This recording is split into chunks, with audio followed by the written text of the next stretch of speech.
నవ్యాంధ్ర నూతన రాజధానిలో మొదలైన ఏపీ శాసనసభ సమావేశాలు మరింత రసవత్తరంగా సాగుతున్నాయి. నిన్న తొలి రోజు సమావేశాలు గవర్నర్ ప్రసంగంతో ముగియగా నేటి ఉదయం ప్రారంభమైన 2 రోజుల సమావేశాల్లో చంద్రబాబు సర్కార్ ఆత్మరక్షణలో పడిపోయింది.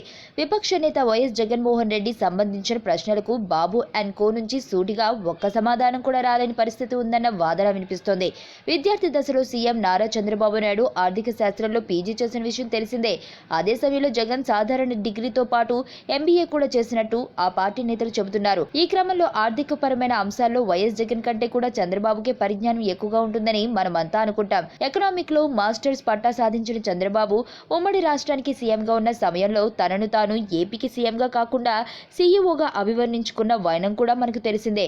అయితే నేటి సభలో మాత్రం రాష్ట్ర అభివృద్ధికి సంబంధించి చంద్రబాబు ప్రభుత్వం చేపట్టుకున్న గణాంకాలనే ఆధారం చేసుకుని విపక్ష నేత హోదాలో జగన్ సంధించిన ప్రశ్నలకు సమాధానం చెప్పలేక చంద్రబాబు అండ్ కో నానా తంటాలు పడింది. జగన్ ప్రశ్నలకు సమాధానం చెప్పడానికి తమ వద్ద ఆధారాలు ఏమీ లేవని నేపథ్యంలో ఏకంగా ఒక పక్క జగన్ మాట్లాడుతుండగానే స్పీకర్ కోడెల శివప్రసాద్ సభను అర్ధాంతరంగా వాయిదా వేశారంటే పరిస్థితి ఇట్టే అర్థం కాక మానదు.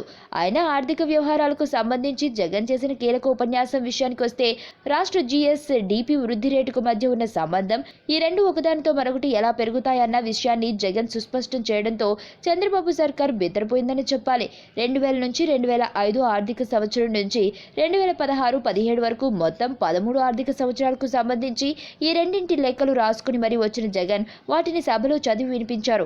ఈ సమయంలో ఈ ప్రశ్నలకు సమాధానం ఎలా చెప్పాలన్న కోణంలో చంద్రబాబు దిక్కులు చూసిన వైనం ఆసక్తి రేకెత్తించింది. జీఎస్డీపీకి వృద్ధి రేటు దాదాపుగా రెట్టింపుగా ఉంటుందని, 2004-5 వరకు రాష్ట్రంలో ఏటా ఇదే పరిస్థితి కనిపించిందని, అయితే చంద్రబాబు సర్కారు అధికారం చేపట్టాక పరిస్థితి పూర్తిగా రివర్స్ అయిందని జగన్ లెక్కలు చెప్పి మరీ చూపించారు. జీఎస్డీపీ కంటే వృద్ధి రేటు రెట్టింపుగా ఉండాల్సి ఉన్న చంద్రబాబు అధికారం చేపట్టిన తర్వాత జీఎస్డీపీలో వృద్ధి రేటు సగం మేర కూడా లేకపోవడాన్ని జగన్ అంకెలలో చెప్పేశారు.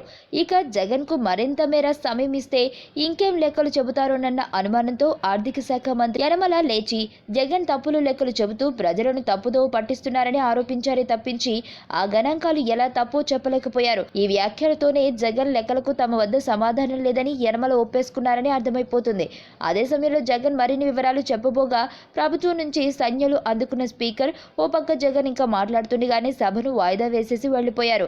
నవ్యాంధ్ర నూతన రాజధానిలో మొదలైన అసెంబ్లీ సమావేశాల 2వ రోజునే జగన్ అధికారిక పక్షం పై చేయి సాధించారని చెప్పక తప్పదు.